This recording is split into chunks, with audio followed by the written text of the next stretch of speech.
fine-tuning the message and signs of things to come in Ottawa. This is Now You Know. I'm Rob Snow. Going beyond the headlines. Now You Know with Rob Snow on News Radio. That's it for the rehearsals. The real show starts Monday. That's when the House of Commons will be back in session for the first time since late June. And both Prime Minister Mark Carney and the Conservative leader Pierre Poilievre have been offering Canadians a preview of how the debate might sound when they square off next week. For the Prime Minister, it's all about building Canada, nation-building projects, and a new housing program called Build Canada Homes. The major projects list was revealed by Mark Carney yesterday, who spoke of the days when Canada built big things. In our earliest years, we were unified by a national railway. In the decade after the Second World War, we built hundreds of thousands of homes for returning heroes and their families. In the decade before I was born, tens of thousands of blasters, steel workers, road workers, carpenters started the construction of the Trans-Canada Highway. In just 5 years, during the 1950s, the St. Lawrence Seaway was brought to life, with 7 locks stretching over 300 kilometers, linking the Great Lakes to the Atlantic Ocean. Since then, it's transported more than 3 billion tons of cargo. A few years later, Canada built Expo 67, the World's Fair, which went from concept to completion in just 4 years. The point of these examples is that we used to build big things in this country, and we used to build them quickly. It's time to get back at it, and it's time to get on with it. There were 5 projects announced yesterday: an LNG project for BC, the expansion of a terminal at the Port of Montreal, small modular reactors at the Darlington facility in Ontario, and 2 mines, one in Saskatchewan, the other in BC. But no oil pipeline for Alberta.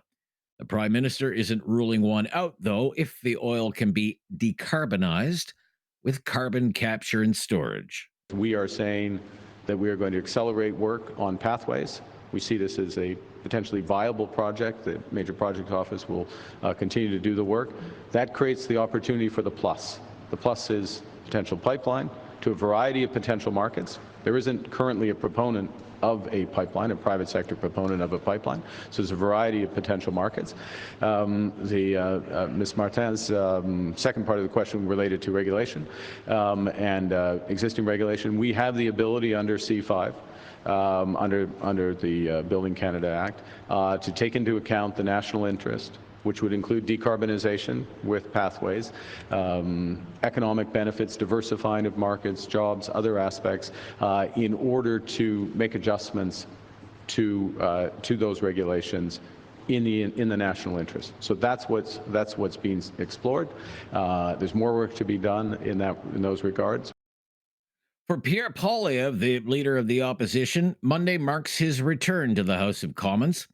Poilievre was on the outside looking in during the spring session after he lost in the riding of Carleton in the last federal election. But he earned his way back to the center of action after winning a by-election in Alberta. On nation-building projects, Poilievre says Carney has nothing to show Canadians after months in the top job, and that there are hundreds of projects ready to go. This is pathetic. Do you know the federal government is blocking 39 projects that are in the regulatory system? 39. Scott Moe says there's another 100 projects in Saskatchewan alone that are waiting on federal decisions. The message to Mark Carney and the Liberals is they need to do one thing. Get out of the way. Get out of the way. All these projects need to go ahead is the removal of liberal anti-development laws and taxes that make them impossible to build. We don't need a new bureaucracy in Ottawa or a new dream list. We need the federal government to get out of the way, and I'm here to help them do it.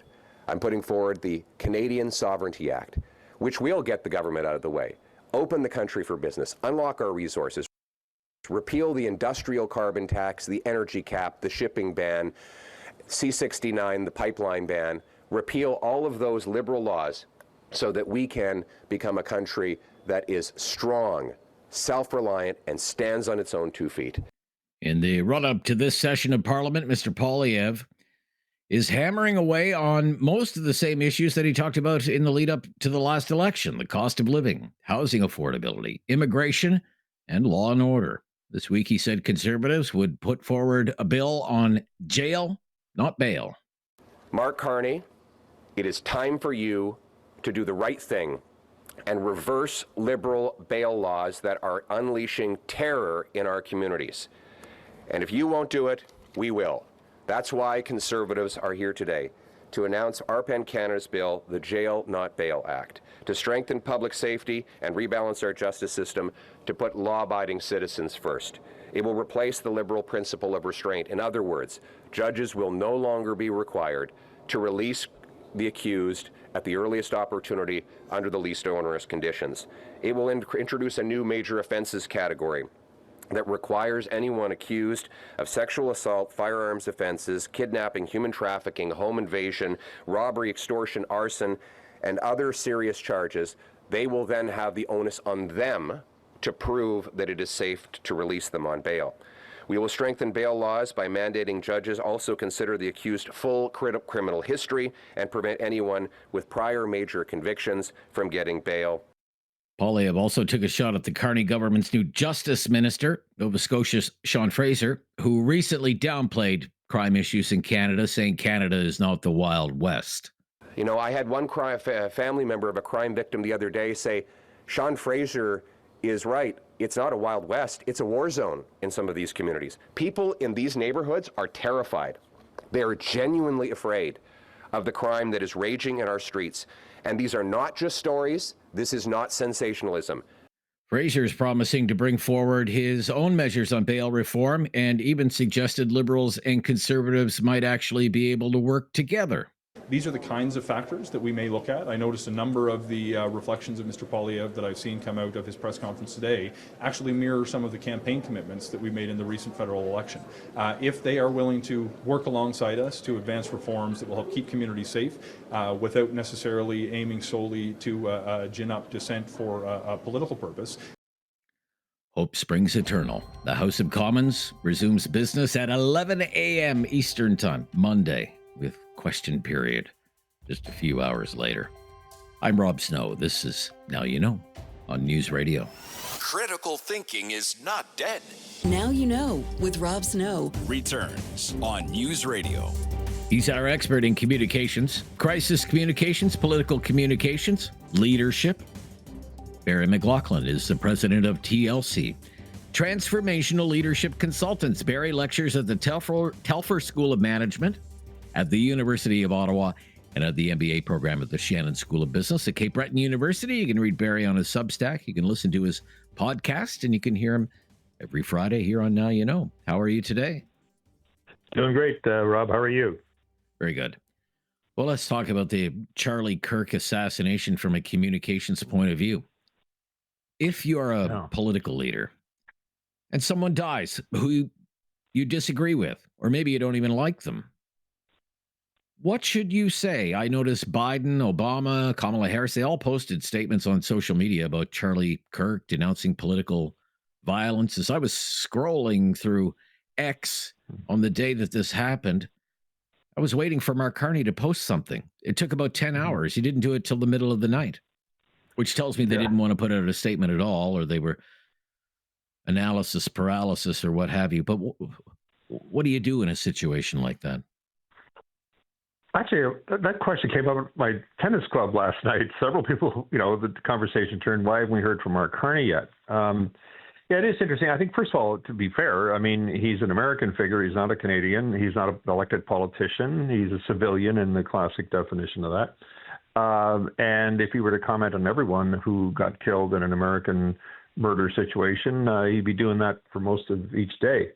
I think he probably tried to stay out of it initially. I think one would be able to guess pretty freely his views are not remotely the same as Charlie Kirk's, and he probably followed the rule of if you don't have something nice to say, don't say anything.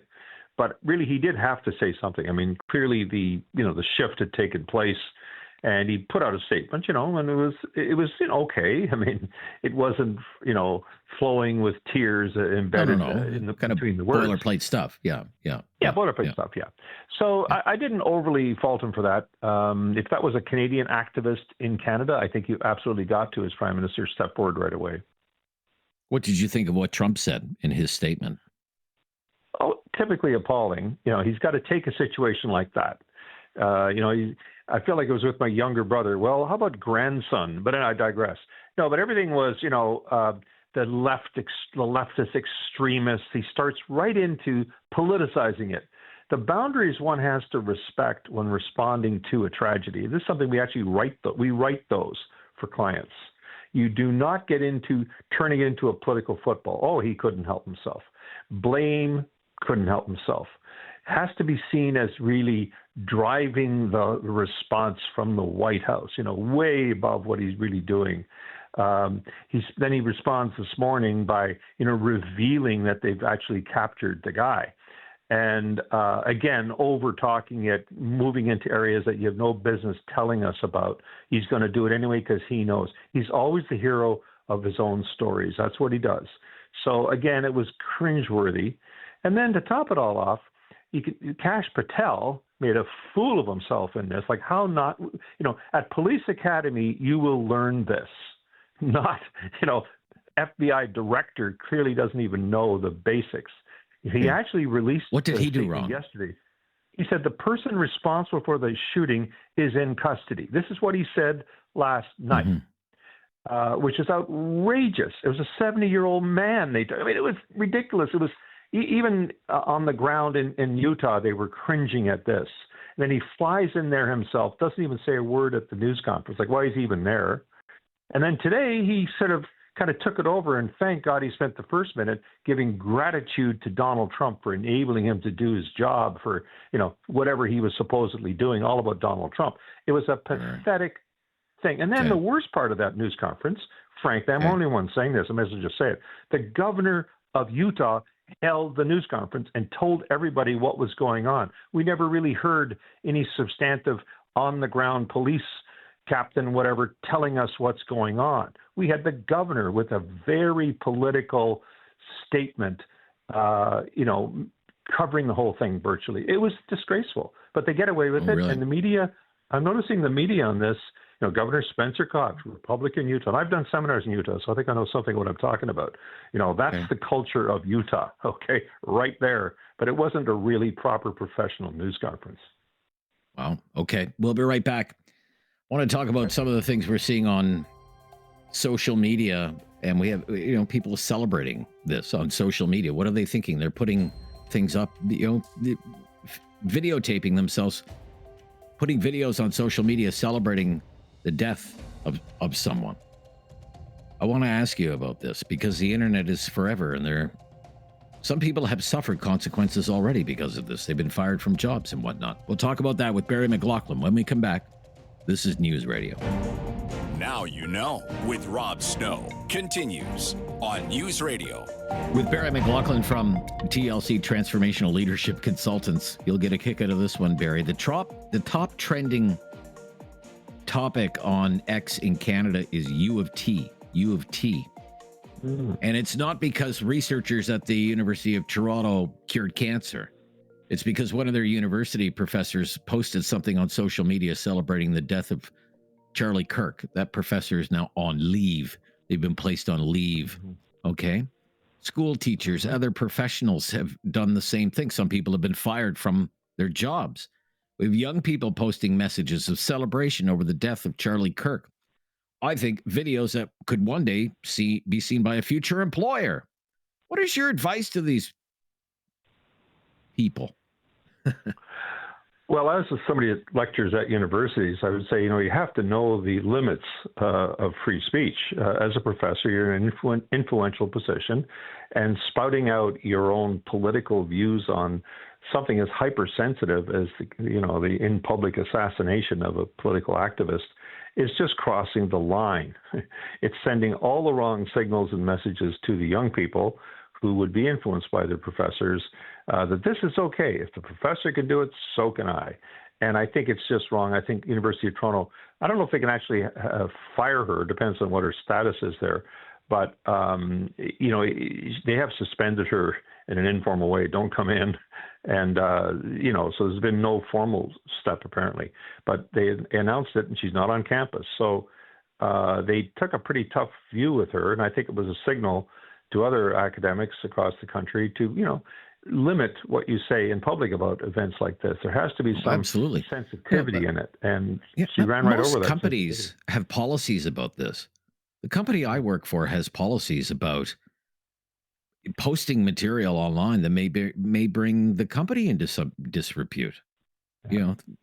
They don't take kindly to this, of course. Yeah, right? I mean, So- the university, I'll give it a separate category in that, it's supposed to be the marketplace of free ideas, but I think that there's a limit. Like there was the governor again saying that violence is the action, it's not the words. That's what the governor of Utah just said in that news conference. Well, actually, you can have violent words that trigger violent actions. And to claim that that's nothing is a really ridiculous point for a political leader to make. Watch your violent words. They do lead to violent responses. And for him, that's a very Okay. gun-toting First Amendment, Second Amendment, whatever they are, kind of political leader who's going to say that. Okay, very quickly.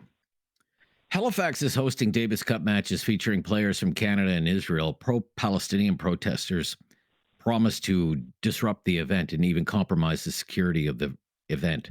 Tennis Canada responded by saying the matches would go ahead without any fans. I totally disagree with that decision. What about you, in a minute or less? Oh, Rob, I totally agree with you. This is terrible, was my immediate reaction. If you can't put in security, okay, if you can't, check people for weapons, et cetera, and can't bring those flags in, sorry, then you don't know how to do security on an event. This is not a good thing. It leads to other events in which we'll have the event, but just no people there. That was ludicrous. Either Halifax can put in place proper security or they can't. And Tennis Canada has got to own this one, though. Even if the players said, we don't feel comfortable. Yeah, I get that. But this isn't just about the players. It is about the entire event. And if you can't secure it, we secure airports. We secure all kinds of things. Why? Oh, tennis hands off. Sorry, we can't do a thing. I think that's really, I was very, very disappointed, if not angry as you were. Okay. Thank you. It's going to be a great weekend in the nation's capital. Great weather here. So enjoy it, Barry, and we'll speak to you next week. Bye-bye. Will do. Thanks, Rob. Fired up today, Barry McLoughlin from TLC, Transformational Leadership Consultants. Tom Korski is next, the managing editor at Blacklock's Reporter. He has some dynamite stuff this week. Wait till you hear this. I'm Rob Snow. This is Now You Know on News Radio. Now You Know with Rob Snow continues on News Radio. He's been minding Ottawa's business all week long. Tom Korski is the managing editor at Ottawa's Blacklock's Reporter. Welcome back. Well, thank you, Rob. I've dubbed it Ventiscam.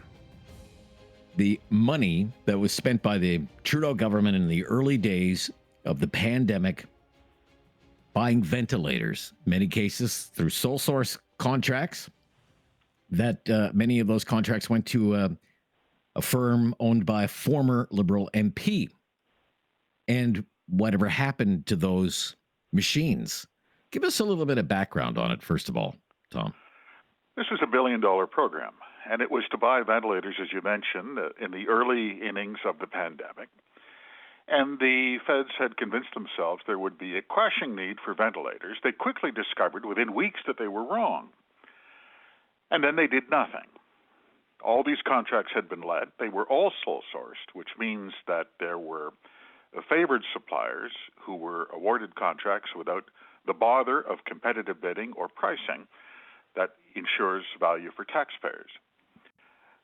The contractors received top dollar, averaging $22,000 to $24,000 per device. And then what happened was, as these tens of thousands of ventilators were delivered to federal warehouses, typically in Ottawa and Toronto, the vast majority of them, and I mean like this would be 90% or more of these devices, were stored and then scrapped. Many of them were scrapped while still in their original shipping containers. We verified that with people who bought some at auction as scrap metal sold by the pound, pennies by the pound, $23,000 ventilators sold for as little as $6 in the original shipping crate, one of the biggest boondoggles of all time. And to this day, no auditor or parliamentary committee has looked into it. It was a real scam. Yeah, total scam. But as I said, a former MP who recently ran against Mark Carney for the Liberal leadership, it worked out pretty well for his firm. Well, that was Frank Bayless, and he was a one-term MP from a Montreal suburb. That's exactly correct. When the pandemic hit, Frank was running a family company that started by his folks, Bayless Medical, and they were right up against it. We know this because Frank said so. He testified in committee just the once. He said he had to get a new line of credit, second mortgage on the factory. It was cutting costs, pretty worried. And then something beautiful happened. Frank got a contract, a $250 million contract through a general contractor, and it was to build ventilators. Bayless Medical had never made a ventilator in its life, and it didn't have a license to make ventilators. And also Frank didn't have money to build a ventilator, but that was no problem because the health department gave him a cash advance, and they agreed to buy 10,000 of his ventilators, though no one wanted them and no one needed them. And he received cash on the barrel. So the happy closing chapter is it saved the company. Frank later sold it to U.S. investors for over $1 billion, and he was feeling so flush that he decided he was fit to be Prime Minister of Canada, but unfortunately finished fourth in the Liberal leadership campaign. He won the lottery, Rob. He won the lottery. Oh, yeah. Yeah, it's amazing. It's an amazing story, really. And it's hard to believe no other news agency has ever picked up on this. I guess it's all in the rearview mirror now. This was a contract for 10,000 ventilators. 260 made their way to various provinces and territories, and about another 800 went overseas out of 10,000. All the rest scrapped. Scrapped for pennies on the dollar. Boxes not even opened. In a field in Renfrew County, about an hour away from Ottawa. It's an incredible story to me. And the fact that it's never really been fully flushed out, well, it kind of remains a mystery, I suppose. You know, Rob, this is why some other countries have had judicial inquiries into pandemic mismanagement. For exactly this reason. They had one in France within weeks of the outbreak of the pandemic, and the indictments were flying. And you know what we did in this country? The Department of Health and the Public Health Agency awarded a Pandemic Heroes Medallion to every single employee and said, what a good boy are we. We did a great job. Now, there's been some debate moving along about, well, maybe we should have some kind of national service program, something for young people, so they can feel like they're part of the community and give back to Canada. People might be surprised. There's already a government program that encourages young people to become volunteers, and it costs quite a bit of money. Problem, nobody's ever heard of it. Tell us more about this. It was Canada. It was the Canada Service Corps, and it was Trudeau's version of the old Peace Corps, the Kennedy program from the 1960s, and he called it the Canada Service Corps. And volunteers, kids who volunteered for community service, were going to get a $1,500 grant, some directly, some through community organizations, and it was going to be great. And it spent almost, by the official estimate, almost $250 million, easy come, easy go. Problem, they won't say how many kids actually enrolled in this program, but they do find through their own research, their research, not mine, Department of Social Development that ran this program, no one heard of it. Even kids who arguably received indirect benefits said, I'd never heard of the Canada Service Corps. Rob, this is $204 million borrowed dollars. That's borrowed money. As somebody said, well, I hope the kids enjoyed it because they get to pay the interest on those bonds the rest of their working lives. And it was exactly what you stated. It was a theory, and what it merely did was paid people to do what some would volunteer to do anyway. It was a dead waste. Canada's Service Corps, qualitative research with youth and youth service organizations. This is a department report for a $204 million program. Quote, only a few participants who had volunteered with the Service Corps opportunity were aware of the Corps, either before or after their service experience. No one was aware of the supports and resources available to youth through the Corps program. $204 million. No one was aware of the program, a $204 million program. Man, oh man. Man, oh man. We're just getting warmed up. Lots more to come with Tom Korski from Blacklock's reporter here on News Radio. There is no question Rob won't get answered. Now You Know with Rob Snow continues On News Radio. We are back with Tom Korski, managing editor at Blacklock's reporter. The fall of Kabul, a lot of people saw that coming, and a lot of Canadians were left behind because of chaos and disorganization in Afghanistan at the time. What was happening behind the scenes? Rob, this is almost unbelievable, but it happened. It's been documented. There were two Royal Canadian Air Force aircraft at Kabul Airport on the day that city fell, August 15, 2021. And the ambassador, his name was Reed Sears, he commandeered one of them. He was the first NATO ambassador to close the embassy in Kabul as the Taliban took over the city, leaving behind, by official estimate, 1,300 Canadian citizens who were advised to shelter in place against assassination and murder. And Ambassador Sears and an unknown, we don't know the identities, they've sealed the records, the flight logs, unknown associates got on a half-empty military plane and fled the city. They wet their pants and they ran away. That's what happened. The ship hit the iceberg, and the crew were the first to get into the lifeboats, and it was good luck Charlie as they flew back to safety. And you'll never guess what they did afterwards. They had a hero ceremony.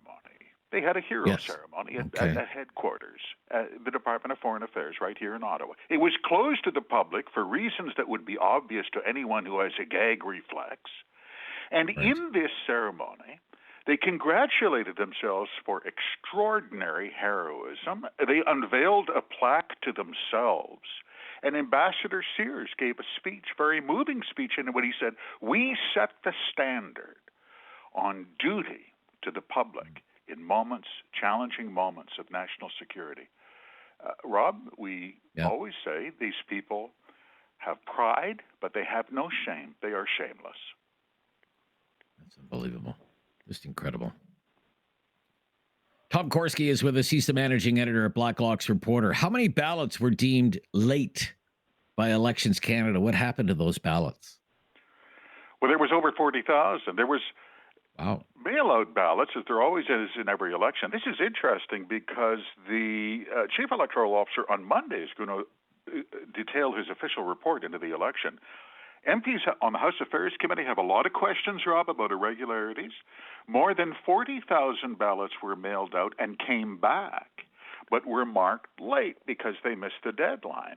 Our question was, and we documented this in the 2021 campaigns, there's no excuse. Well, when did you mail them out in the first place? There were complaints in 2021. People said, look, I couldn't get it back in time because you mailed it 24 hours before the deadline. They won't say. MPs have a lot of questions about what happened on April 28th. Oh, yes. Yeah. I'm sure the Bloc is very much looking forward to that. I mean, in Terrebonne, Montreal area, riding, the Bloc lost by one vote, and it was a mail-in ballot. And Elections Canada admits it mislabeled the mail-in ballot. That's right. It was our fault, not yours. Are you going to have a recount? No. Okay. All right. So there's going to be committee hearings about that. Is that right? Absolutely. The Bloc has pushed forward. Conservatives said, absolutely, let's go. Okay.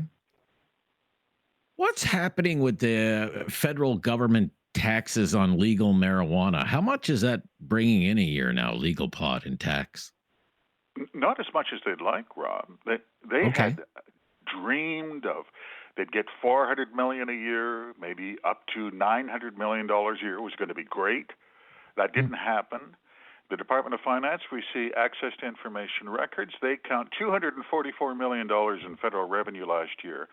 That is slightly less than in 2020. Their tax revenues have plateaued. This is my favorite, though. That's their estimate, not tax in hand. 2/3 of licensed marijuana dealers are behind in their taxes. Oh, really? Okay. Oh, yes, because the business is apparently... businesses are suffering. Yeah. They can't compete with organized crime. I guess that's why they say it's organized.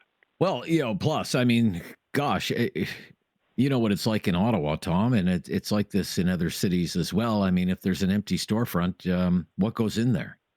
I mean, there's one. Sure. There must be more cannabis stores than Tim Hortons in Canada now. It's unbelievable. It's pot and tattoo parlors. That's it. Okay. Thank you. Great to hear from you today. Yeah. Tom Korski, the managing editor at Blacklock's Reporter, minding Ottawa's business. I'm Rob Snow. This is Now You Know. This is News Radio. You have questions. Now You Know with Rob Snow has the answers. On News Radio. And if you're ever looking for a podcast of this show, Now You Know with Rob Snow, we have a new mobile app that will help you hear it when you want to. You can listen live. You can listen to the podcast. It's called the Seeker app. That's Seeker, spelled Seekr, and it has all kinds of exclusive audio that you won't hear anywhere else. News, music, and sports. And you can download Seeker for iOS or Android. That's Seeker, spelled Seekr. And Now You Know with Rob Snow is also on Spotify and Apple Podcasts, or wherever you get your podcasts. Toronto Blue Jays didn't need to worry about their bullpen woes yesterday. What a gem. It was the Kevin Gausman show yesterday against the Houston Astros. Kevin Gausman threw a 2-hit, 100-pitch, complete game shutout. A complete game, almost unheard of in Major League Baseball anymore. And likely it had to be the most dominant pitching performance for the Toronto Blue Jays all season. Blue Jays won the game 6-0. Gausman had 9 strikeouts. So once more, not much movement in the standings in the American League East. The Jays hold a 3-game lead over the New York Yankees. The Yankees avoided the sweep with a 9-3 win over the Detroit Tigers. And the Jays are 3.5 games ahead of Boston because the Red Sox had the day off yesterday. Toronto Blue Jays right back at it today, though, starting a series with Baltimore at home, while the Yankees start a crucial series with the Boston Red Sox, a series that runs tonight through Sunday. Chris Bassett on the mound tonight for the Jays, game time 7 p.m. Eastern, and you can watch all the Blue Jays action on Sportsnet. Listen to the Jays games on 95.7 News Radio in Halifax, 570 News Radio in Kitchener, and Sportsnet 960 The Fan in Calgary. Week 2 in the National Football League kicked off last night. Not really much of a game, though. Green Bay moved to 2-0. It was a 27-18 win over Washington. The Commanders are at 1-1 right now. Commanders didn't look very good last night. The highlight of Sunday's NFL action, well, it has to be the big Super Bowl rematch. Philadelphia Eagles, Kansas City Chiefs. The Eagles 1-0. The Chiefs 0-1. Game time for that 4:25 Eastern on Sunday. Other games of note: the Bills and the Jets, Giants and Cowboys, Bears and Lions. Both of those teams looking to bounce back after losses in the first week. Late game Sunday: Falcons and Vikings. Monday nighter: Chargers and Raiders. If you like to follow U.S. college football, I'll watch any kind of football. I'm kind of a football addict. Great matches on Saturday. Georgia in Tennessee. That's 3:30 Eastern. And the evening game tomorrow night, 7:30 Eastern, Florida and LSU. So some dynamite games. CFL action tonight. A pair of games. You have the early game Bombers and Ticats. Both teams have had their struggles of late. And the late game is Ottawa in BC. I'm a diehard Ottawa Red Blacks fan, but they're not really in it this year. And I really don't know if I'm going to stay up late for a game that comes from Vancouver. Then tomorrow's doubleheader has Edmonton in Toronto, and the Alouettes will meet the Riders in the evening game in the Canadian Football League. Coming up, it's Friday, and that means it's the Friday free-for-all talkback. So we've been coming up with topics all week. It's been a very busy week in news. You pick a topic, we'll go with it. If it's in the news, I mean, Charlie Kirk, Tennis Canada, all kinds of news that we can talk about. The return of Parliament on Monday, major projects, lack of a pipeline. You just pick something, we'll roll with it. That's how we go on Friday. 1-833-668-2577. Lines are open right now. And we'll get to your phone calls right after the latest breaking news. I'm Rob Snow. This is Now You Know on News Radio. It's time to talk back. On Now You Know with Rob Snow. Call now. And have your say. 1-833-668-2577. Welcome to Talkback. 2 hours of debate and discussion on the big issues of the day. It's the Friday free-for-all today. Our favorite day of the week around here. We don't come up with the topics on Fridays. We leave that up to you. What's on your mind? What do you want to talk about? If you want to talk about something that's been in the news, there's always news. Lots of news this week. If you want to talk about something that you think should be in the news, you feel free to raise it here. Whatever it happens to be, serious, not so serious, we have a phone line for you. Phone line's open right now, 1-833-668-2577. If you've never called before, just mention that. We'll make your call a priority. 1-833-668-2577. On the Charlie Kirk assassination, there's a suspect in custody, believed to be the person who shot and killed Charlie Kirk, young conservative organizer. Took place a couple of days ago. U.S. President Donald Trump actually broke the news on Fox News this morning. This is what he said. Can I always say, I think, just to protect us all, and so Fox doesn't get sued, and we all don't get sued, and everything else. But I think with a high degree of certainty, we have him in custody, right? In custody. Everyone did a great job. We worked with the local police, the governor. Everybody did a great job. You know, getting somebody that you start off with absolutely nothing. And we started off with a clip that made him look like an ant that was almost useless. We just saw there was somebody up there. And so much work has been done over the last 2.5 days. You know, it's amazing, actually, when you start off with that and then all of a sudden you get lucky or talent or whatever it is.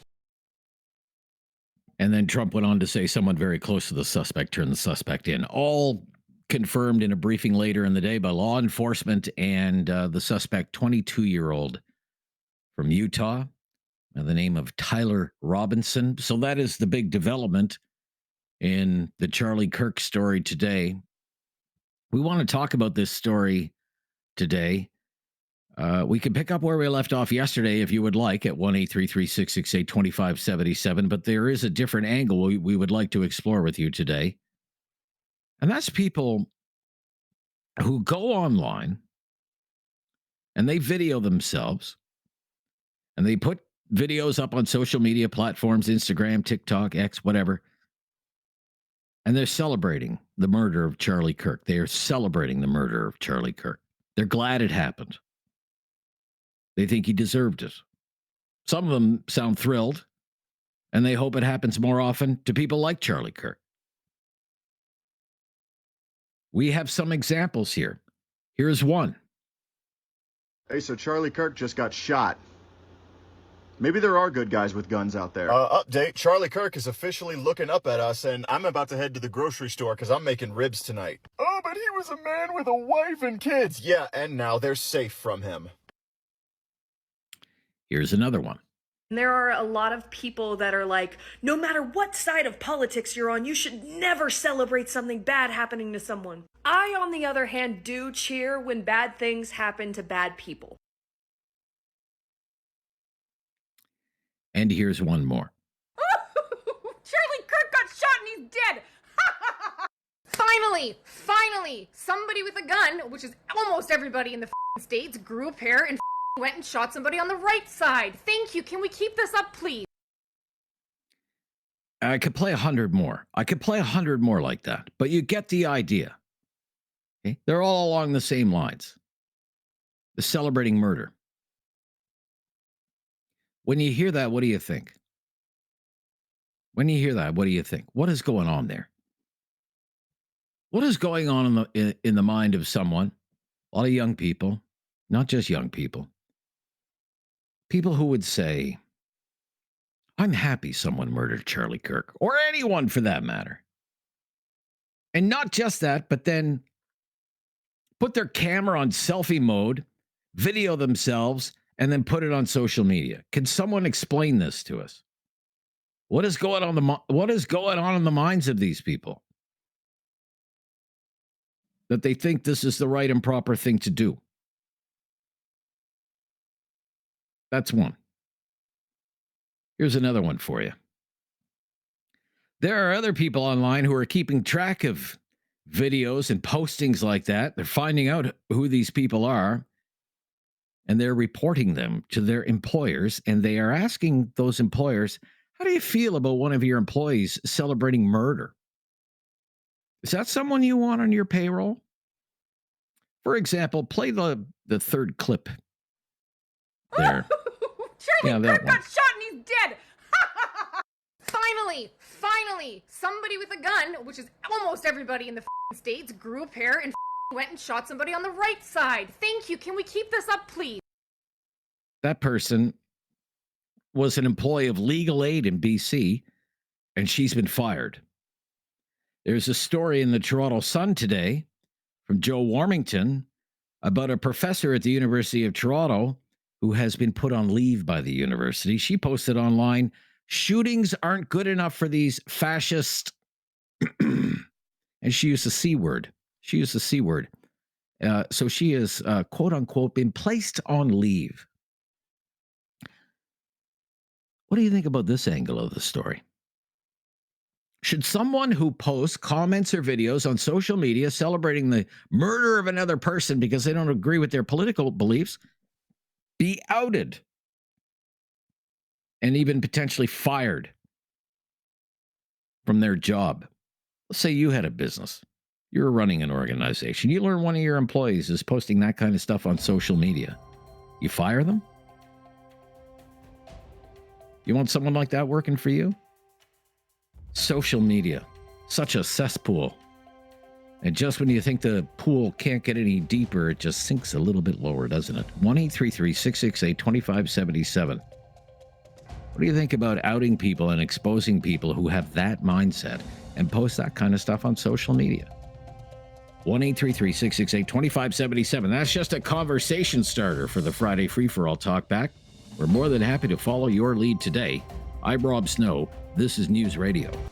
Have something on your mind you want everyone to know? Call now. Hello. 1-833-668-2577. It's Talkback on Now You Know with Rob Snow. Friday Free-for-All Talkback. Let's get it going. Mike is in Halifax, and he's up first today. Hi, Mike.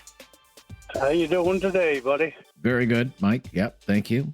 What's up? I just what you just shared there, like, oh my God. The wonders of the internet, eh? But I guess if you can't charge them, Rob, I guess, these people that are doing that and find out who they are and contacting their employers. I mean, it's really the other part that amazes me is the job some of these people held. Why would you risk that? Oh my God. Oh, yeah. Like, teachers, professors. Yeah. Saw one that with a doctor.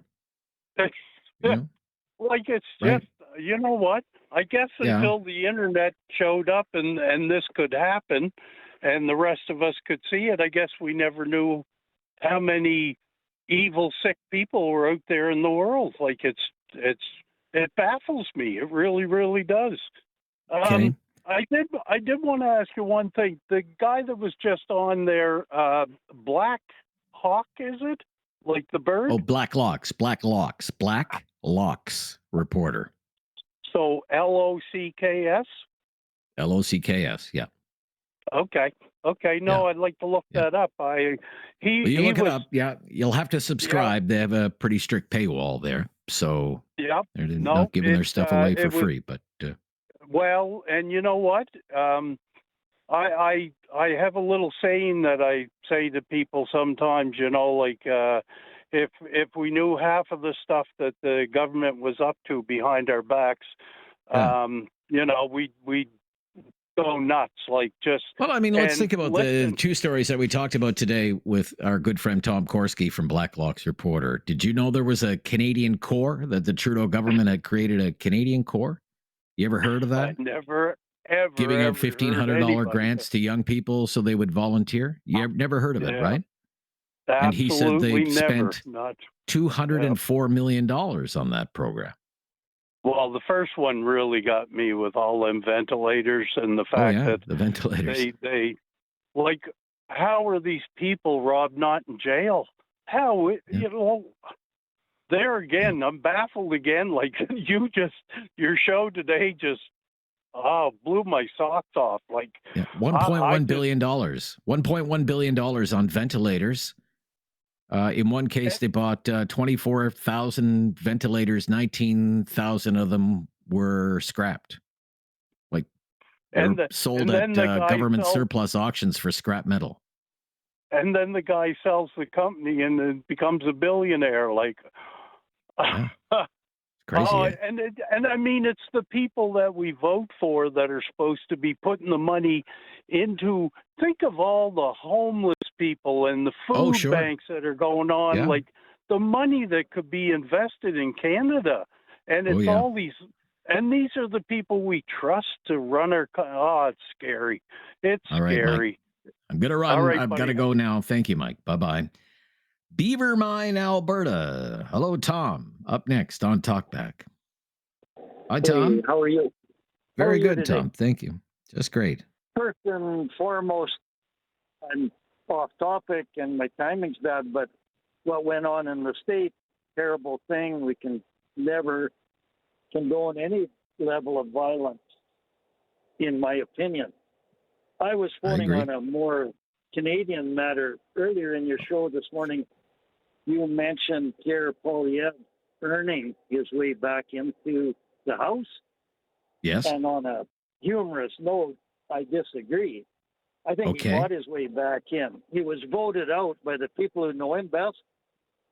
And he came to Alberta and bumped some poor guy out of a newly earned job that had the potential of paying him a lifetime pension.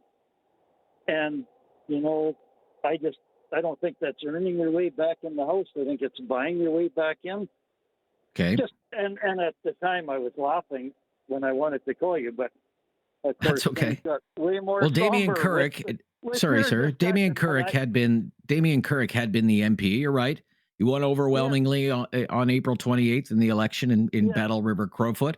He has always maintained he wasn't pushed out. He gave up his seat voluntarily because he believes in Pierre Poilievre's leadership. Yeah. You don't buy it? Fair enough. I just go, I don't know.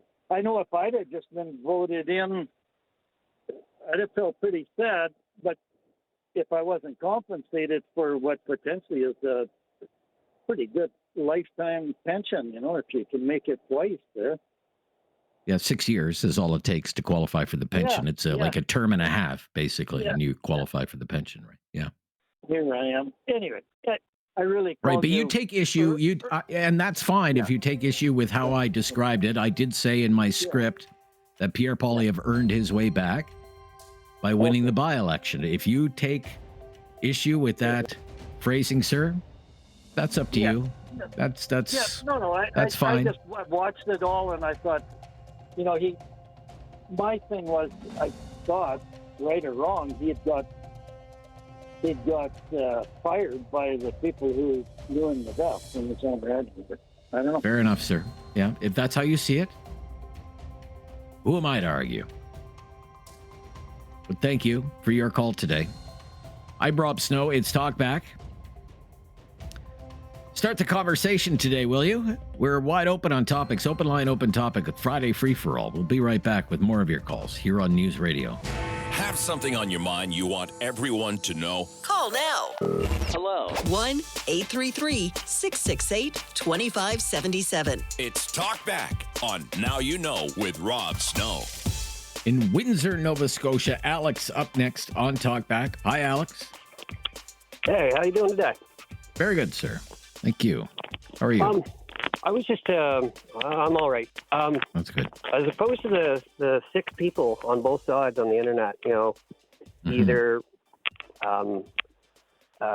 celebrating the death of this man or who are actually going after doxing and the people who are, it just creates such a more clean divide. It's scary. It's almost like the start of like the Lebanon Revolution or but when it comes to the professor, what was her, Dr. Ruth or whatever, up in Toronto, she is got a fiduciary responsibility because to our government and to our people to not stoke fires because she's paid. Most universities are publicly funded up to 40%. And I just remember Frances Widowson, like I don't agree with everything she said, but just questioning whether with the Kamloops incident, the veracity of it before any excavations were done off of ground penetrating radar. Okay. I'm not familiar with I'm not familiar with that. Okay. Oh, the 215 graves. Sure. Yeah, that part of the story I know, and she was questioning the veracity or the ability of the technology or whether they were actually graves or whatever the case might be. Is that right? Yeah. And she got removed from her, and she actually arbitration said that because she recently made a statement on it that the university was found in error. But we're so quick to allow that because it seems like it's hateful speech to deny, the genocidal past of the schools. But she was hitting on a point of truth, right?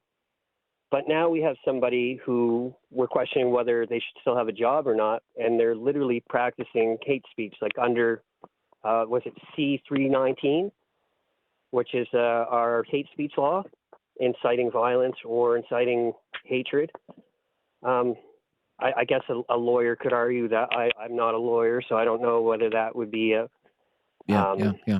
Right. But I guess, I'm just, I'm not coming at it, specifically from, say, the university point of view, and I don't want to really get into the criminal law. Is it appropriate, as you say, doxing could be one way to put it, right? Doxing could be one way to put it, to out people who are openly celebrating a murder. This is a cold-blooded murder. Is that appropriate, or is that a lesson to be learned that your words have consequences? Well, you're putting yourself in a public forum when you do that. Now, I'm not justifying doxing private people, but if you have a Twitter or X or Facebook account that says, I'm Dr. So-and-so of University of, your institution should be proactive on that. Oh, sure. I know that... Well, this is what I said. This is what I said to Barry McLoughlin. I said, how do you think the University of Toronto feels today being the top trending topic on Twitter in Canada? And it's not for curing cancer. It's because one of their professors celebrated the murder of Charlie Kirk. Yeah, they're probably happy for the publicity, but they're not happy that they're going to have to deal with the PR of it. And they're actually in probably a bad spot because I'm assuming that at least 10-15% of the population of the university there are among the people that are enjoying this tragedy. Oh, yeah. But what does it do to the reputation of the school? All right. What does it do to the reputation of the school? Well, I'm not certain that because of the news cycle that we have that it will last long. I think it's just something that they're probably not going to make a statement on, and hopefully everybody forgets. Okay, thank you. Be right back. Talk Back News Radio. Have something on your mind you want everyone to know? Call now. Hello. 1-833-668-2577. It's Talk Back on Now You Know with Rob Snow. Friday free-for-all today. Let's go to Wade in Sylvan Lake. Hello, Wade. Good day, Rob. How are you today? Very good, sir. Thank you. Good. How are you? Good. I'm wonderful. I'm heading to Writing on Stone Provincial Park in southern Alberta. Sounds lovely. So it's, yeah, while I'm down here, we're having an APP event and foremost. So anyways, the social media posts, you know, one of the things that a lot of people are fighting for, which I agree with, is freedom of speech. And even though someone puts a social media post up that you don't agree with, regardless of how nasty it is, it's still free speech. And in order to have free speech, it needs to be free for everybody. Yeah. Don't you think? Should it be consequence free though? Well, I guess that would depend on the people that are handing out the consequence. Like, for example, one example would be if I owned a business and I had an employee that got up and did what that crazy lady did about Charlie Kirk. Yeah. First thing I would want to do is I'd want to speak to that person and, like, were you, like, drunk, or what? Can you give me some kind of explanation as to why you did let's listen to it again. Let's listen to it again. That's the third clip, Sure. Curtis. Okay, let's listen to it again. Charlie Kirk got shot and he's dead. Finally, somebody with a gun, which is almost everybody in the states, grew a pair and went and shot somebody on the right side. Thank you. Can we keep this up, please? Can we keep this up, please? Let's keep it up. Keep it up. Yeah. Okay. Well, yeah, no, I hear it, and I heard it, and I absolutely don't agree with it. And but I would want to know if she took a little bit too big of a hit on her crack pipe that particular moment, and if you sat her down and talked to her and asked her if she still strongly believes exactly what she said, then I guess as a business owner, if she was my employee, then it would become my responsibility to do what I saw fit. And what would you see fit to do? Well, I would fire her ass. You would. Yeah. Okay. Well, that's what happened to her. She worked. Yeah. She apparently worked for Legal Aid in BC. Legal Aid. Yeah. She worked for Legal Aid. Yeah. Did. Past tense. Yeah. Right. Anyways, I get it, but still, right. As long as she didn't do that post on company time or whatever the case may be, it's still free speech. As nasty as it is. Yeah. But let's say, you know, like people liken, say, social media to the public square. Okay. Now, let's say somebody stood in the public square and started spewing all kinds of racist, hateful things, like terribly racist things. Use the N-word, in the public square. Okay. Then isn't the public allowed to respond and say, you, sir or madam, are a vile racist? Well, isn't that why they used to label that person a racist and ostracize that person as a racist? Yeah. Right? Isn't this kind of the same thing? Well, it is, but that's what happens with their cancel culture today. I just had a couple of very close experiences with that. And it seems like as soon as you have a different opinion than the people that are what I would call in power, you are now called a something phobe or a somethingist. And there is no conversation about it because the people that are in power will cancel you out immediately. The ones that are in power that have the power to do that, they always seem to win that thing. And but I hear you. But, you know, back in the day, didn't they used to carry rotten tomatoes and stuff to throw at the people at the public square? Okay. Thank you, Wade. Bye-bye. Let's enjoy your trip. It sounds lovely. Let's go to Waterloo today. Linda in Waterloo. Linda. Good afternoon. Yeah, very good to hear from you.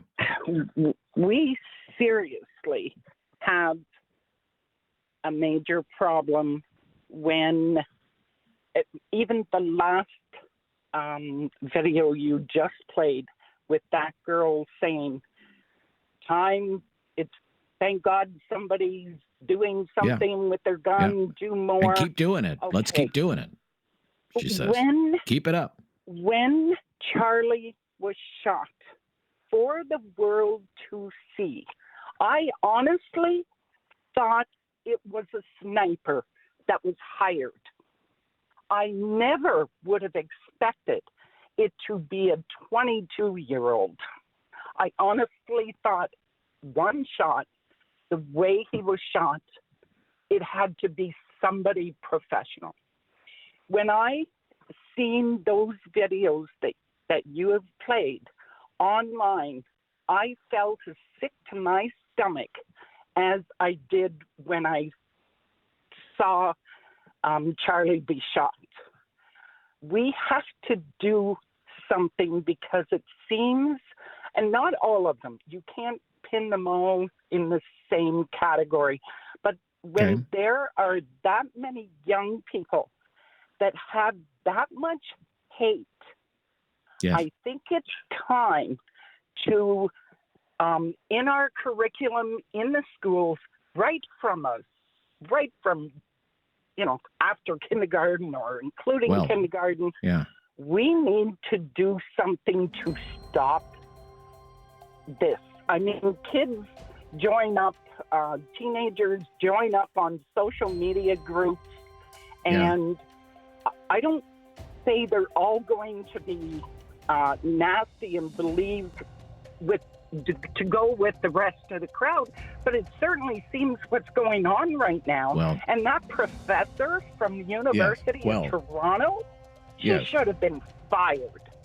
Well, it's hard to fire a professor. It's hard to fire a professor, right? Yeah, so I know it is, but my goodness, what is that professor teaching? Well, you say, well, the schools should be doing something. Well, there's a line of thinking that maybe the schools might be part of the problem. Thank you. 100%. Thank you, Linda. Bye-bye. Friday Free for All Talk Back. I'm Rob Snow. This is News Radio. Have something on your mind you want everyone to know? Call now. Hello. 1-833-668-2577. It's Talk Back on Now You Know with Rob Snow. Jay in Kitchener's up next on the Friday Free for All Talk Back. Hi, Jay. Well, hello, sir. Yeah, hi, Jay. I just want to thank you for the service you provide for us on a daily basis. Well, thank you. It's very kind of you, Jay. And we've talked before. Yes, I remember. And I don't want to really take sides. I want to just wish Charlie a peace in his time of suffering. And if there is an afterlife, I hope that he can watch to see how the rest of us react to what's happening. Okay, Jay.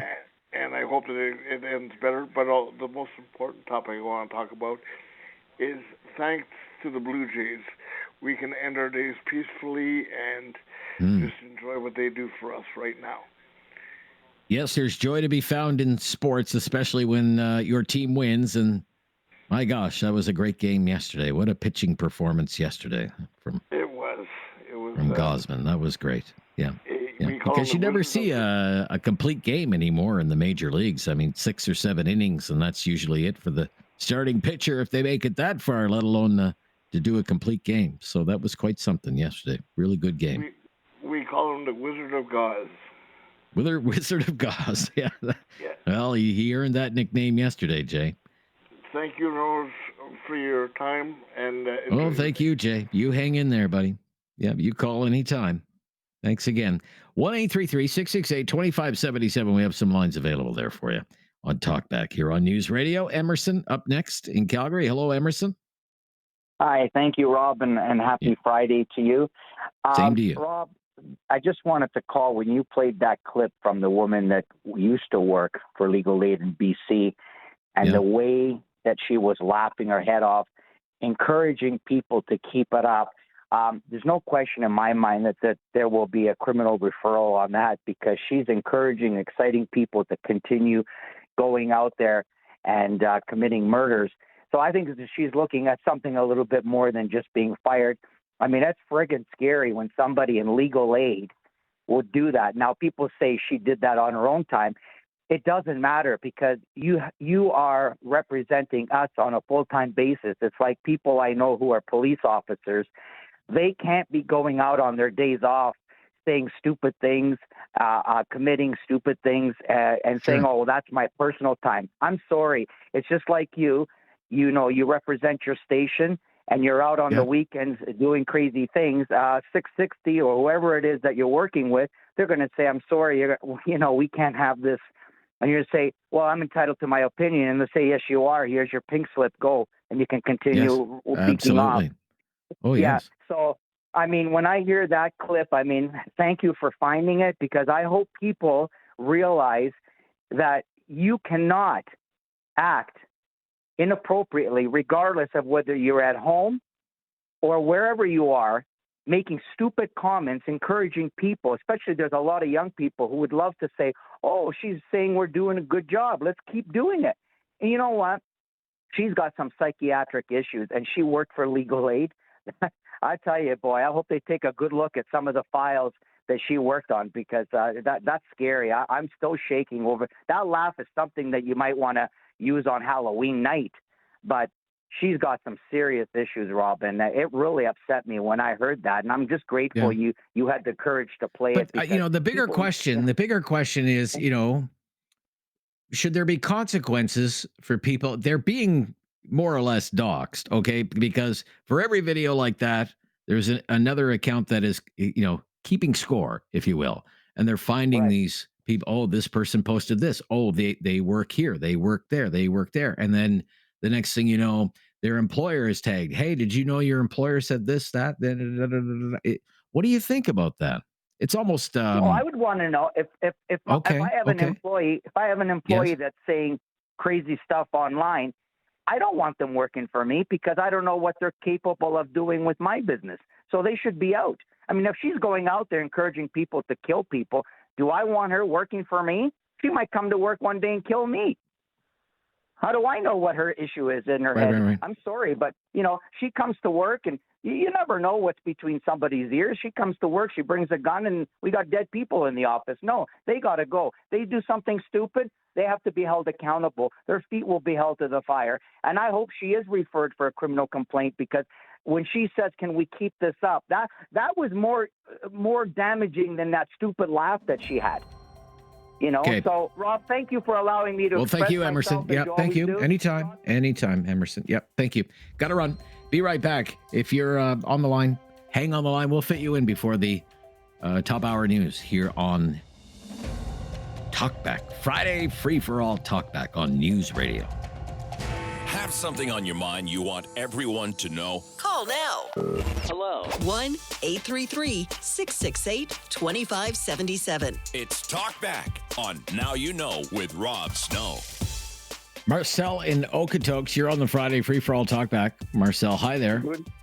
Good afternoon. I'm back on your show again. I am very concerned about the state of society today. And your eminent contributor this morning was part of the problem, and so is academia. Let me explain what I mean. Your eminent contributor this morning was talking about Carney didn't do anything. It doesn't matter what Carney does. In fact, I prefer that he was silent, because most of our problem in society in Canada right now is due a lot about Trudeau's division and how he divided this country on different topics, especially on certain areas of policies and so on and so forth. Have somebody who's been shot, and your eminent contributor said, oh, Trump made it a political issue. Let me remind him that it is a political issue. This was a political assassination. There's no doubt about it, nothing else.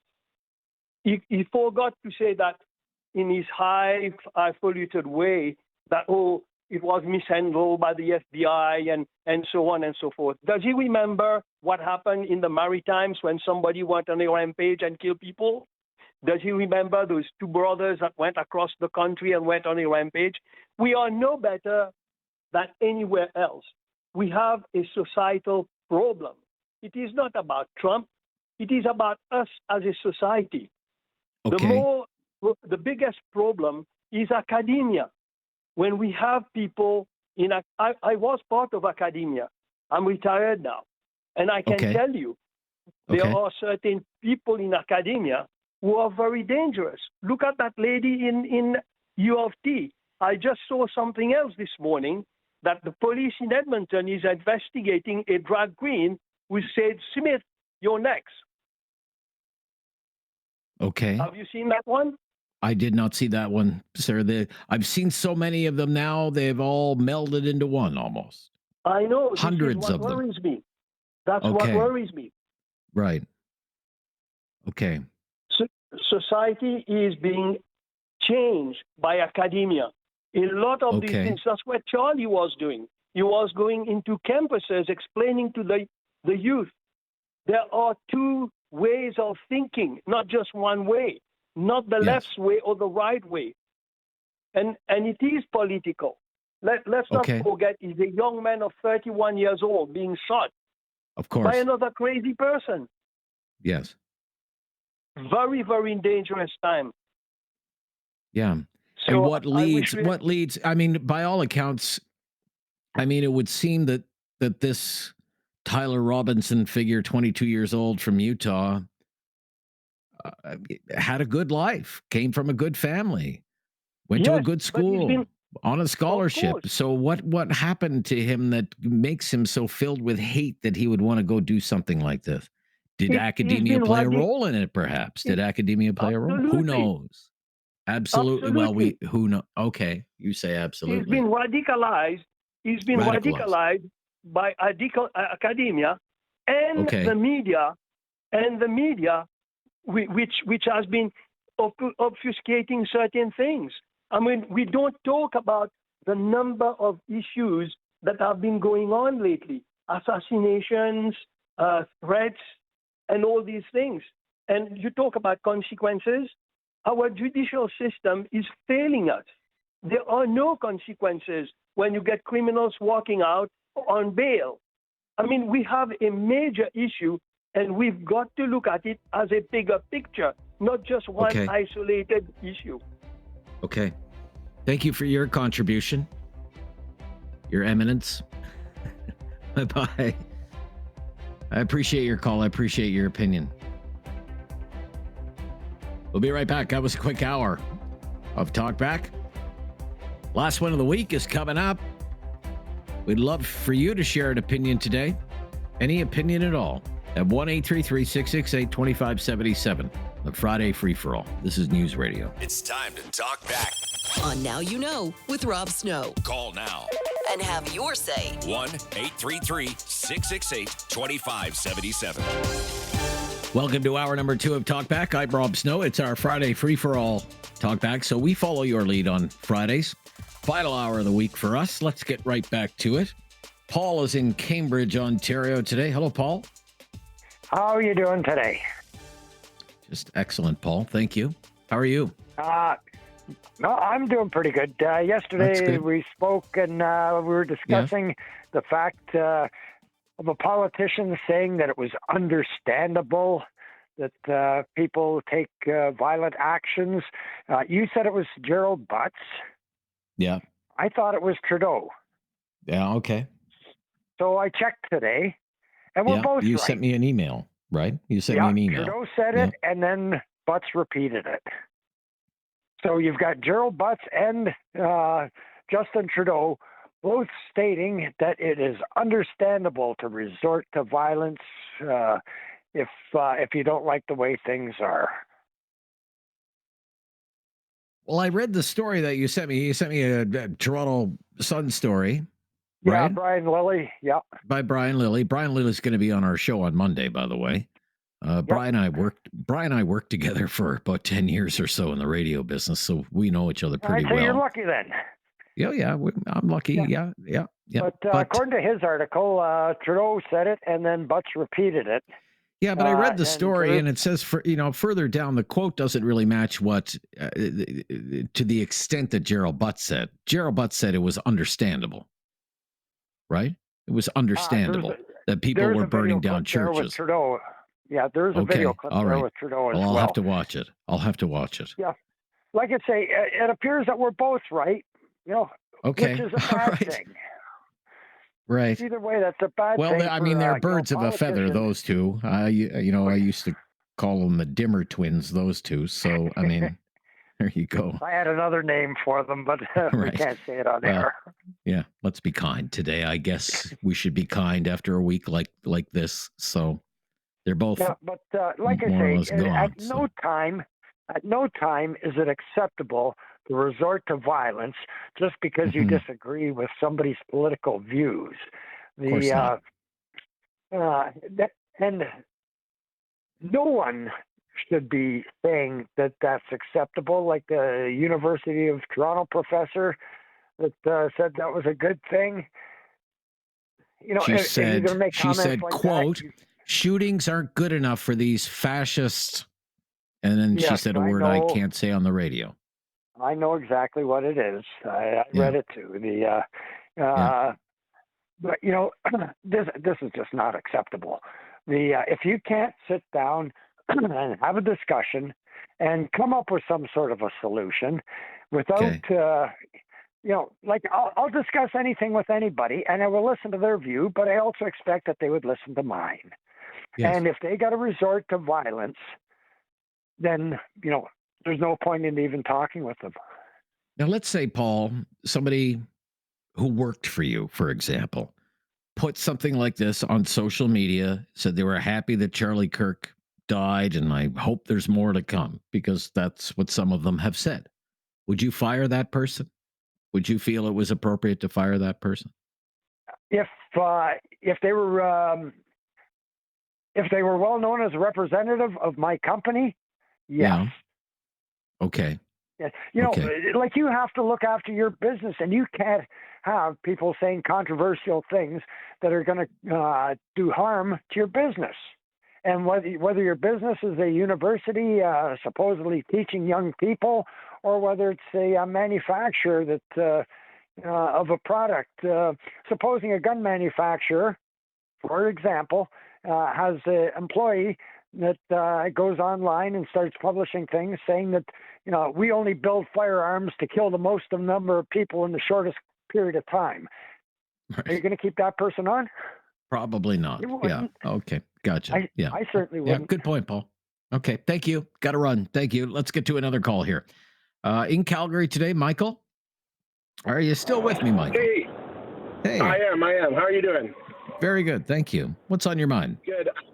I think one of the challenges with this whole debate is we've under the guise of free speech, we've lost the idea of respect. Just because you can say something doesn't always mean you should say something. And we allow certain things to be said that's regional. I live in Alberta. The number of flags that say F Trudeau or have Trudeau with a noose, is that appropriate? My grandmother may not like him, but I would get slapped across the face if I walked in with that on my bumper sticker. We allow it in certain instances because it's accepted in the region, but if it's another idea that we don't accept, now that person is a bad person and we go after them, should everyone in Alberta that has an F Trudeau flag get fired from their job? We would lose half of our population to unemployment. Okay. So well, how do we have discussions? Okay.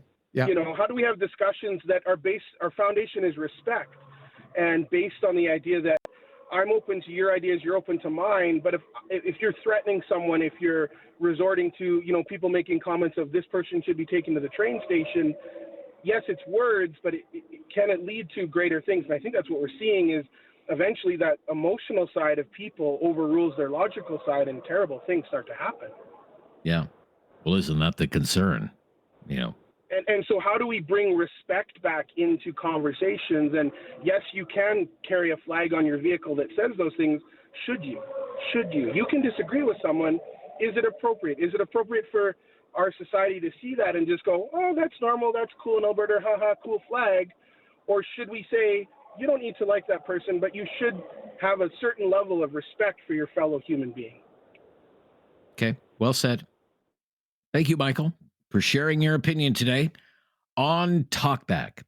It's the Friday free-for-all, and there's plenty of time to take your call and plenty of phone lines available. Number to call, 1-833-668-2577. I'm Rob Snow. This is News Radio. Have something on your mind you want everyone to know? Call now. Hello. 1-833-668-2577. It's Talkback on Now You Know with Rob Snow. And it is the Friday free-for-all Talkback, so we are wide open on topics, although we have been exploring a different angle of the Charlie Kirk assassination story, and that's people who go online and video themselves and put videos up on social media platforms, TikTok, Instagram, X, and they celebrate the murder of Charlie Kirk, and they say they're glad it happened, and they say, oh, you deserved it, and let's just keep it going. I mean, some of them, they sound very, very happy that this has happened. We have some examples. Let's again play some of these, please. Hey, so Charlie Kirk just got shot. Maybe there are good guys with guns out there. Update. Charlie Kirk is officially looking up at us, and I'm about to head to the grocery store because I'm making ribs tonight. Oh, but he was a man with a wife and kids. Yeah, and now they're safe from him. There are a lot of people that are like, no matter what side of politics you're on, you should never celebrate something bad happening to someone. I, on the other hand, do cheer when bad things happen to bad people. Charlie Kirk got shot and he's dead. Finally, somebody with a gun, which is almost everybody in the states, grew a pair and went and shot somebody on the right side. Thank you. Can we keep this up, please? So again, other people are keeping track of videos and postings like that, and they're finding those people, they're outing those people, they're reporting them to their employers. And some people have been fired, some people have been placed on leave, like this professor from the University of Toronto who posted on social media, shootings aren't good enough for these fascists. So she's been placed on leave. What do you think about this? If you're posting comments or videos on social media celebrating murder, what do you think about being outed and potentially even fired from your job? That's been a hot topic today at 1-833-668-2577, but we'll go wherever you want to take us today. Linda in Central Alberta. Hello, Linda. Lisa. Sorry about that, Lisa. Oh, that's okay. No, I'm just I only have a couple things to say. Sure. Your news channel just called him a right-wing activist. You are fueling the division in this world. We are? Charlie was actually a wonderful young man with an opinion, trying to open dialogue outside of the university's opinions. I think it's disgusting. That's really all I have to say. You guys You think need our to coverage stop. is disgusting? Have you listened to this show for the last 2 days? When you said on the news channel, I just listened to the news, not your I don't program. read the news. Yeah, I don't read the Okay, news. The news on 660 News opened up with calling him a right-wing activist. Stop. Okay. Please tell your news channel to stop that. All of it. Well, I'm not going to tell the news what to do. That's not my job what to do. Why do you think that's well, let's explore this a little bit. I've called him an organizer, conservative organizer. Is that accurate? He's a conservative young man with an opinion. Right. Are we all, if I'm a conservative, are we all organizers? Well, he was an organizer. Turning Point USA was an organization. He ran a multi-million-dollar organization trying to recruit young people into the conservative movement. Wouldn't you call that a conservative activist? Movement? Are the liberals a movement too? Is the left a movement? You're causing division.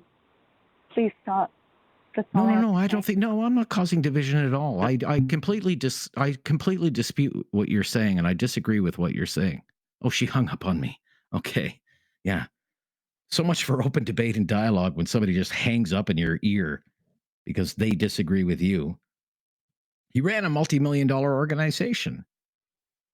There are videos of him going onto campus, taking questions from, for example, gay men in university. And he says, welcome to the movement. Welcome to the conservative movement. He identified himself as a member of the conservative movement. And if you're trying to recruit young people to the conservative movement, doesn't that in some way make you an activist?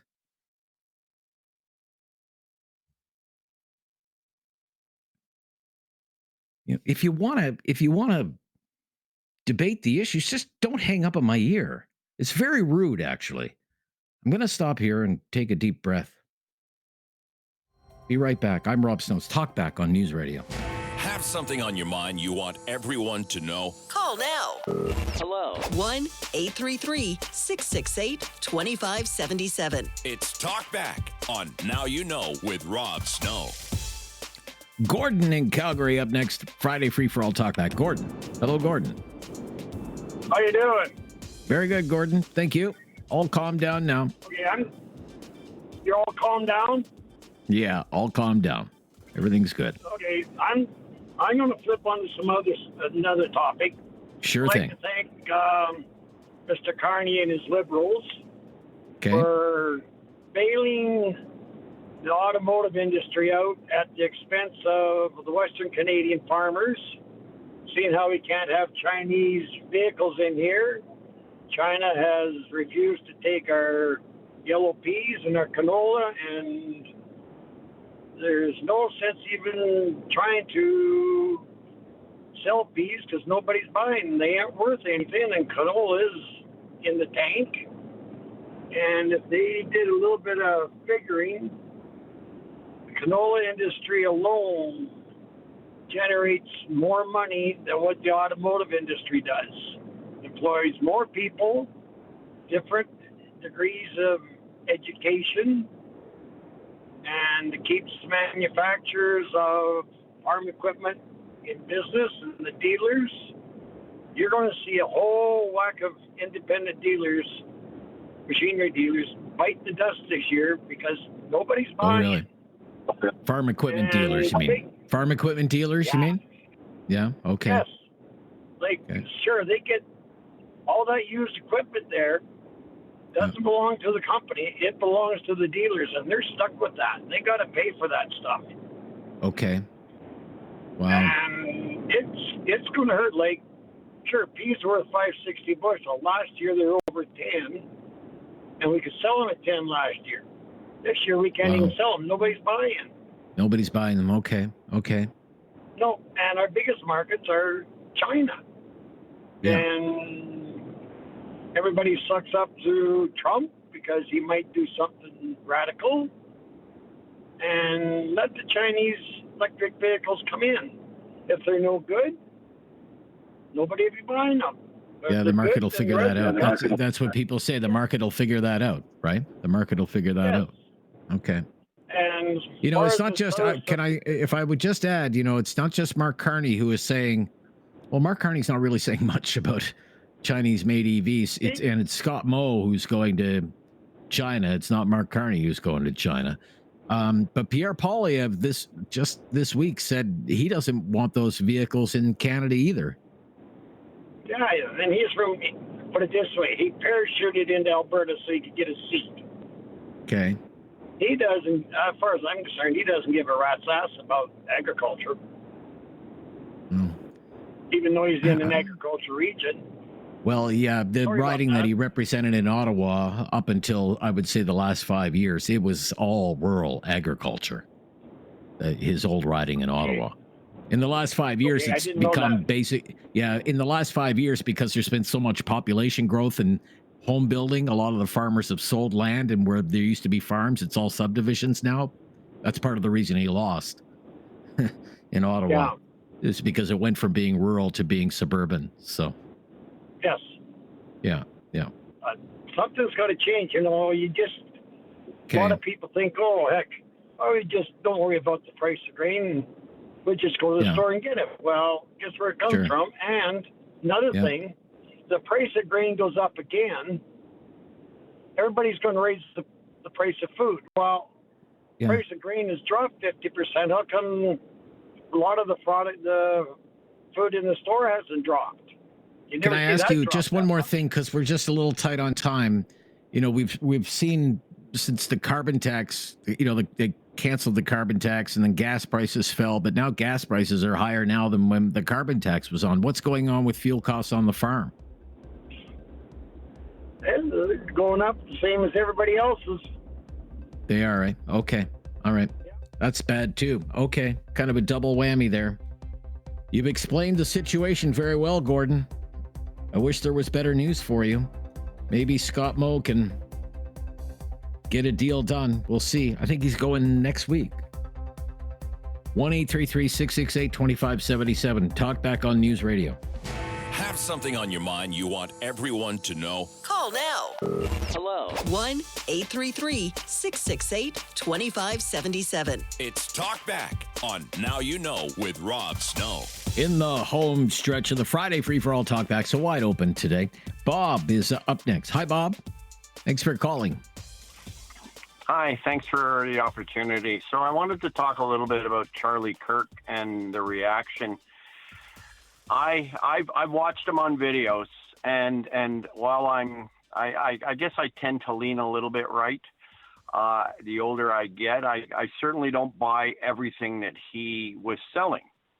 But what I truly enjoyed and respected about him and the debates that he would provide on these college campuses is the fact that he was so smart that he would absolutely let anyone talk about any subject and he would challenge them. And, you know, 99.9 times out of 100, the people were almost left speechless because the guy was quite brilliant. But what I really respected is that he let people talk. He let people present their views. He couldn't always convince them to go to his side, and that's fair. Never resorted to violence.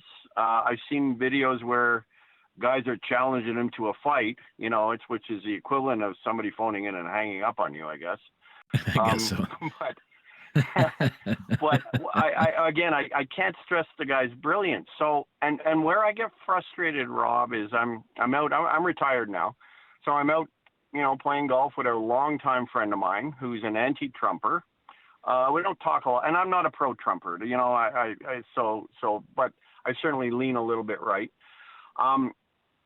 And we were talking about this, and my buddy says to me yesterday, you know, I didn't agree with everything that Charlie Kirk said or stood for and stands for. And I said, have you ever seen one of his videos? Oh no, I never have, but I just know he's a right winger. Right. And right. And I struggle with people who have opinions one side or the other without having taken the time or have any evidence as to what they're speaking about. Sure. And so, anyways, I just wanted to get on the air with you. I've called you a couple of times. Yeah. Well, you think about this. You know, one of the things I've thought about, Bob, and you know, I can't say I would agree with, and I said this yesterday. I don't agree with everything Charlie Kirk stood for. Charlie Kirk was, you know, a devout Christian. I'm not a devout Christian. You know, that's his background. That's his worldview. There are going to be things that you know, him and I would not agree on, obviously. But you have to admire someone. You can imagine. Like, he went into the belly of the beast. Like, what would be a more hostile environment for somebody like Charlie Kirk than a university campus? Yeah. Yes, you know? I would agree. You have to admire that. Like, that takes courage. That takes courage to me. I do. And it's brilliant debating. If you took any part in any debates watching this guy, he was pretty smart. Oh, you know? sure. He would throw statistics, and this is where people went a little radical. He would throw statistics out, for example, and it's a problem everywhere. But blacks kill more blacks than whites kill whites, than whites kill whites, and whites kill blacks. And he would come up with metrics and statistics that are hard to debate. Whether you agreed and wanted to agree or disagree. Yeah, and he would talk about issues with fatherless families and the educational outcomes and things like that. Sure, yeah, absolutely, yeah. Okay, thank you, Bob. Yeah, your point is well made and well taken. Let's go to Joe. I believe is up next in Port Elgin. Joe. Hi, Rob. Yeah. Hey, Joe. Good afternoon. Hope you're having a great weekend. Other than the left wing nuts hanging up on you.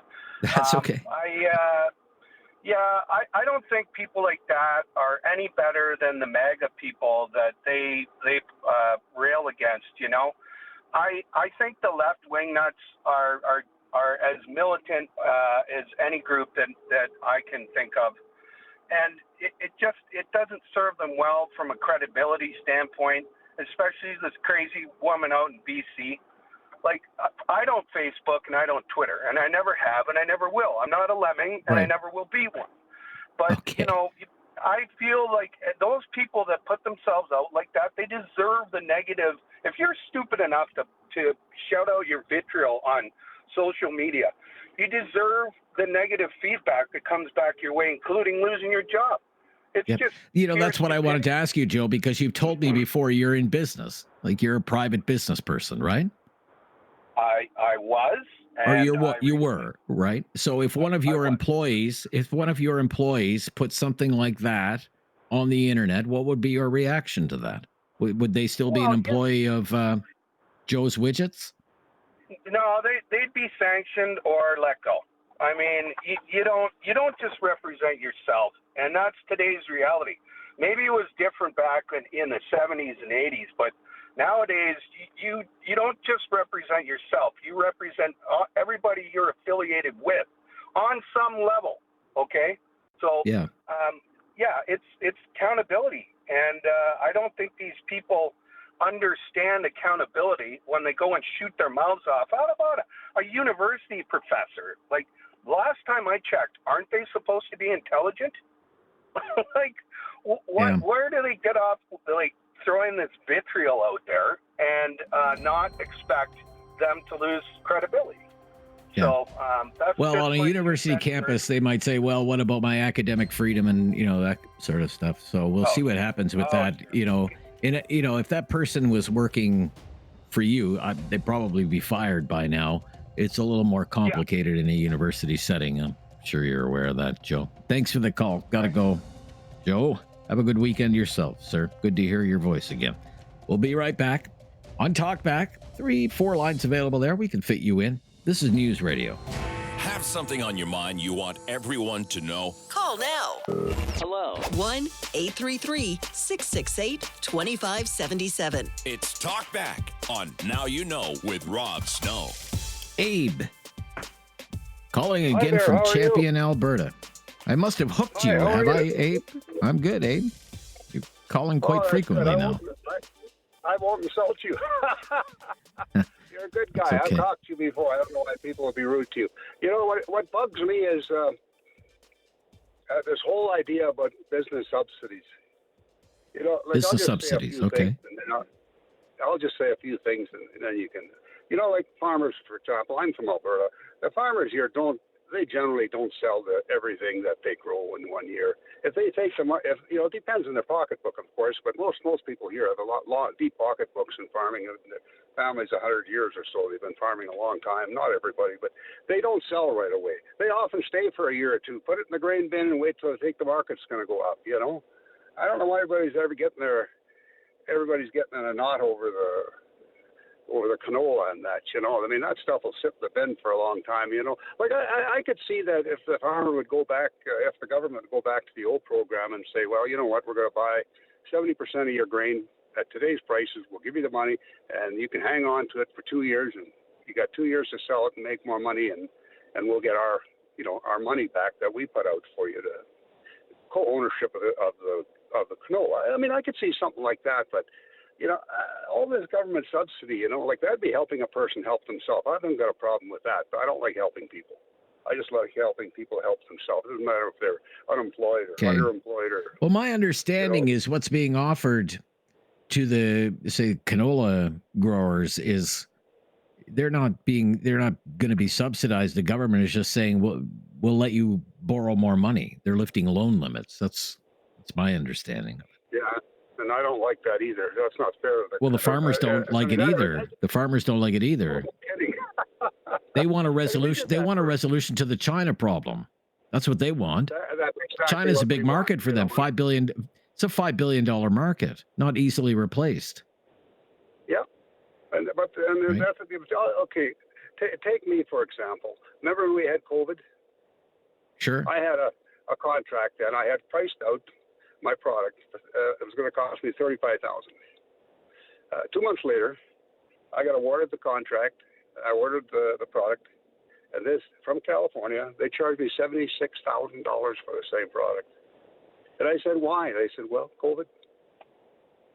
Well, I mean, I'll be honest. I won't tell you the name of the company here, the contractor, but they were so good to me. They gave me an extra $25,000 boost in my bid. They didn't have to do it. I would have lost the money. I didn't think, and they were very nice to me. But my hope, so everybody isn't rotten, on either side of the picture. But what bothers me is this: last fall, I decided I have a bunch of rentals. Over the years, I bought old homes, renovated, built a few, and stuff like that. And I'm almost 80 now, so we decide time to retire. We're selling everything. We start putting stuff in the market, and one deal after the other fell through. I had one yesterday fell through again. And the problem is we went way down on our prices. And I got to tell you, my own feeling is none of this happened until the tariffs started. Like I read the other day, some real estate association, I think it was in Ontario, said that, what sellers have to now realize in real estate that prices are now down. If they want to sell their property, they're going to have to go way down. Well, maybe I should get subsidized. This is caused by the tariffs. I have no doubt about it. Okay. We're sitting in a country. We're sitting in a country, Mr. Snow, where we have a critical housing shortage. Supply and demand wouldn't put that up. Now, I don't want a nickel. I don't think I should be subsidized anything. Okay. I just don't. But I think part of what's happening in the housing market is a lot of people overextended themselves with the rush into housing during COVID when mortgage rates were at 2%. And now they're at 5%. Mortgages have reset. And, if you're in $1 million house in Toronto, maybe it's doable at 2%. At 5%, you're broke, right? So they have to sell. Yep. I got to go. I have to go. Sorry. Yeah. Thanks, Abe, though. Abe doesn't like subsidies. Bernie in Cambridge up next. Bernie. Hi, Bernie. Yes. Hi, can you hear me? I hear you just fine, Bernie. Loud and clear. What's up? Okay, so on the Charlie Kirk thing, yesterday I was listening to the show on our state broadcaster about this same issue. Okay. And I heard 3 callers in a row say, I didn't know who Charlie Kirk was until he was murdered, but since he's a right-winger and a misogynist and a racist, this could have been expected. What is wrong with the soul of this country when people can say something like that? I didn't know who he was, but the day after he died, I can pass judgment on him. It's just so disgusting. Yeah, it's quite something, isn't it? Yeah. Rob? Yeah. I think some of this got a lot worse during the COVID years. Okay. I remember the Prime Minister of this country referring to a certain group of people as these people, and how long are we going to tolerate them? Yeah. That's unacceptable views. People with unacceptable views. Yeah. Many people took that as a direct threat to their well-being from the leader of this country. And that's the kind of discourse that's coming out of our leaders that is contributing to this. Anyways, that's my 2 cents, and thanks for taking my call. Anytime. Bernie, you call back anytime. Be right back. Hopefully fit everybody in here before the end of Talkback. Friday Free-for-All. News Radio. Have something on your mind you want everyone to know? Call Call now. Hello. 1-833-668-2577. It's Talk Back on Now You Know with Rob Snow. Let's get to Ivan. The final few minutes here on the Friday Free-for-All. Hi, Ivan. Hello. Hi, Rob. I wanted to bring up 2 points related to Charlie's death. Yeah. So, first one is, you said you wrote this excerpts from some shows that people were celebrating his death.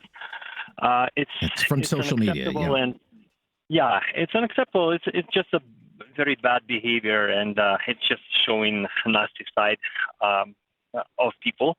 But on the other hand, it's not the first time people were exposed. Just if you remember, when there was a Free Palestine movement, and also people who were criticizing that, they were also exposed to their employers. So it's nothing new. But this time it's just the other way around. So that time it was on the left.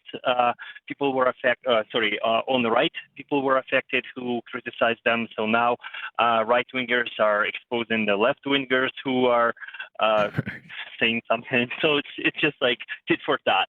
Looks like that.